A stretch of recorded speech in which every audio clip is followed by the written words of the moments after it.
Hi! Hello! Welcome to okay TV. నా పేరు దీక్షిత.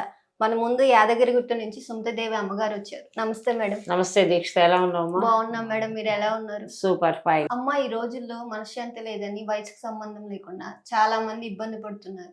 దాని గురించి మీరేమైనా కొంచెం చెప్తారా? తప్పకుండా. దీక్షిత, చాలా మంచి ప్రశ్న అడిగావమ్మా నువ్వు.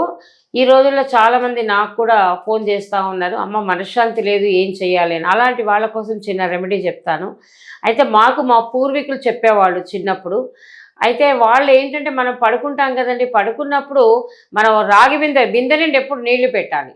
2 బిందెల్లో పెట్టాలి. ఒకటి కిచెన్లో పెట్టాలి, డైనింగ్ టేబుల్ మీద రాగి బిందెనేమో డైనింగ్ టేబుల్ మీద పెట్టి దానిలో గ్లాసు పెట్టి, గ్లాసు బోర్లిచ్చి పెట్టి మనం పడుకుంటే కనుక, మన మధ్యరాత్రి అన్నం తిన్నాక పడుకున్నాక పితృదేవతలు వచ్చి నీళ్లు తాగేసి వెళ్తారండి. అప్పుడు మనకి రిలాక్స్గా ఉంటుంది, వాళ్ళ ఆశీర్వాదం మనకు ఉంటుంది.